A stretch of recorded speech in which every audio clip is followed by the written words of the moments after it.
नमस्कार मंडळी, मी दीपक परब, मी दीप creation YouTube चॅनलवर तुमचं सहर्ष स्वागत करत आहे. तर आज आहे आपल्या वर्धापन दिनाचा दुसरा दिवस, 30 तारीख, आणि आज आहे आपल्या देव मंदिरामध्ये पूजा. तर आत्ता वरती चालू आहे, मी पण फ्रेश झालो आहे आणि चला आता डायरेक्ट जाऊया आपण मंदिरामध्ये.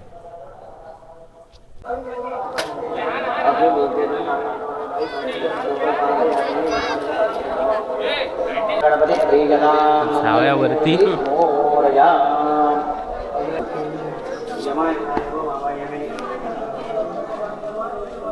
तर मी आता पोहोचलो होते मंदिरामध्ये. यांच्याकडून 200 रुपये. किरण प्रभू उपसरपंच पूजा तर झाली, अभिषेक पण झाला आहे. कुमार विराज कृष्ण प्रताप यांच्याकडून 201 होईल थोड्या वेळाने. प्रकाश आता आरती चालू होते.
आणि सगळ्यांना जेवायला वाढलंय.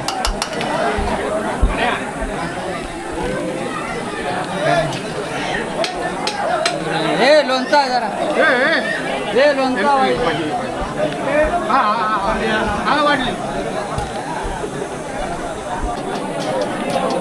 अप्पू, अरे वा शिरो, वाढ जा शिरो. त्यांचं जेवण झालं होतं. तिला फिरून तिकडनं तिकडे गेलो त्या लाईनीत. डबल वाढ तिन्ही लाईनीमध्ये हात एक एक. श्रीदेव चिकंदर महालक्ष्मी पाहुण्या महिला बाहेर असणे किंवा बाहेरून कोणी जर आले असते दर्शनासाठी तरी जाऊन पंक्तीवरती पंक्ती उठत आहेत, कारण की खूप माणसं आले.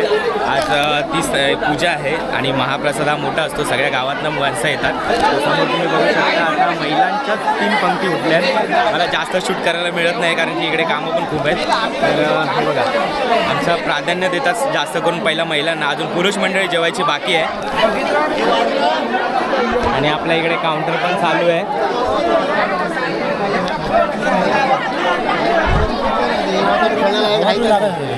काउंटरवरती बसले आहेत आज सगळे देणगीसाठी. आणि जे पण पाहुणे मंडळी येतात ते इकडे देणगी देतात. आणि जर तुम्हाला पण काही देणगी करायची असेल आपल्या मंदिरासाठी, तुम्ही माझ्याशी कॉन्टॅक्ट करू शकता. मी तुम्हाला डिस्क्रिप्शनवरती माझा नंबर देईन. काय होतं, हे आमचे उपाध्यक्ष सचिन परब जिम्मेदारी वाढवली आहे. आणि आपल्या गावचे माझे आमदार कुणीही या ठिकाणी जाऊ नये. आणि महाप्रसादात सेवन करण्यासाठी काही अडचण असेल तर आमच्या मंडळातले सेवनसेवक किती. तर फायनली आता आम्ही जेवू बसलो सगळे. त्यांना बसलो माझ्या बाजू हा भाऊ आहेत इकडे सगळे. अरे शेवटची पंगत नाही बोलू शकत, अजून आहेत जेवायचे, पण आता आम्हाला भूक लागली त्याच्यामुळे आम्ही लवकर बसलो. आज जेव पण बसला समोर. आणि इकडे हाय पप्पू आमची तिकडनं शूटिंग काढता कोण कोण बसले. तर फायनली गावा घेऊन फणसाची भाजी भेटली आहे, खाऊ का? हे बघा, या वर्षीची पहिली फणसाची भाजी.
बंद करू. तर चला मी आता आलोय वरती मंदिरामध्ये आणि आता थोड्याच वेळात दशावतार चालू होईल. सगळी मंडळी पण जमली आता इकडे बघू शकता. अजून थोडी येते आणि दशावताराचा पूर्ण सेटअप पण इकडे लागला आहे. बघूया थोड्या वेळाने काय होतं ते.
या पाता होण्याच्या ठिकाणी पावला पडतो क्षणी पाहतो तर काय आनंदी आनंद जिकडे तिकडे सुवासने पंचावन्न आरती घेऊन दिवा हा घोडासूर येतोय जमात पंचारती आरती पण हा आनंद कुणामुळेच आहे तर देव ऋषी नारद मुनी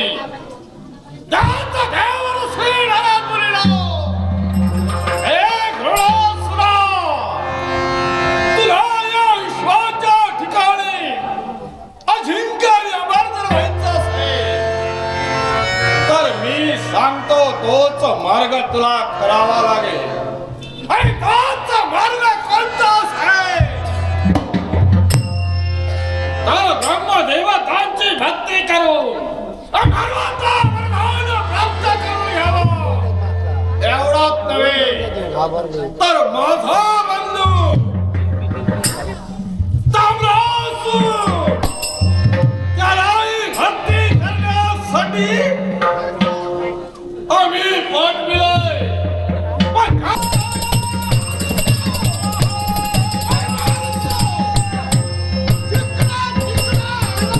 वातावरण हंडी झुंबर पुढे तोरणं उभारले आहे याच्या पूर्वी ज्यावेळी पाता भोळाच्या ठिकाणी पावलं पडत होती अशा तऱ्हेचा आनंद मी केव्हा पाहिलाच नाही आज आश्चर्य नवल की चमत्कार एवढा आनंद कशासाठी असेल कुणास ठाऊक काही असू दे प्रथम दादाला नमस्कार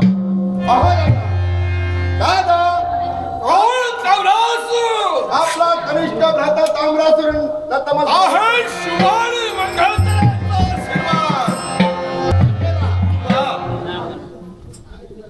एवढी भक्ती चरणाचे अर्पण केली पण मी केलेली भक्ती देवाच्या चरणावर रुजूच झाली नाही आणि म्हणून देव प्रसन्न झाला नाही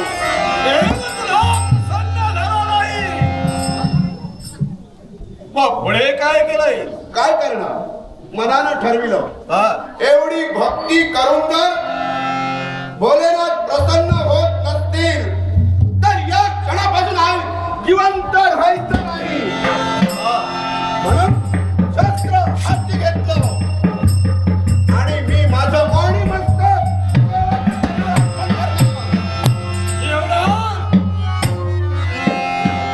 एवढ्यात ठाम असे शब्द ऐकू आले हे ताम्रासूर काय करतोय या विश्वात तरी तुझ्यासारखा भक्त होणे नाही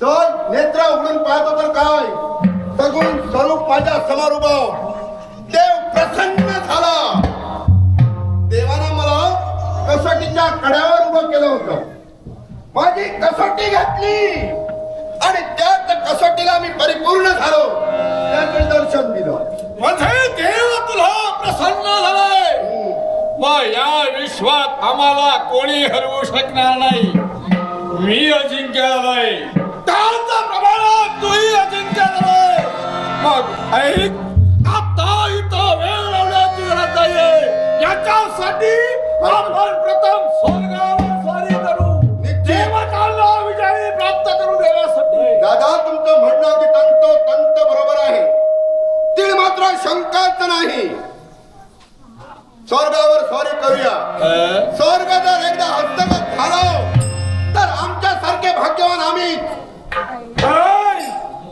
दादा या पाता गुणाचा त्याग करण्यापूर्वी एक इच्छा निर्माण झाली तुला इच्छा निर्माण झाली आजपर्यंत या दादाने केव्हाही तू इच्छा परिपूर्ण केल्यासाठी तत्पर झाली नाही पण मला सांग, तुला जी इच्छा आहे, अशी कोणती इच्छा आहे? आणि ती आम्हाला ऐकून दादा माझ्या अंतःकरणाच्या ठिकाणी वावणारी इच्छा अगदी चांगल्याचीच आहे आणि ती इच्छा कोणती असेल तुम्ही अजिंक्य अमर आहात त्याचप्रमाणे मी सुद्धा अजिंक्य अमर आहे बरोबर ना आज या क्षणापासून ही राजगादी हे पाताळाचं साम्राज्य लेखनी अंकुश लगाव न्यायाची सूत्र माझ्या स्वाधीन करा वा बंधू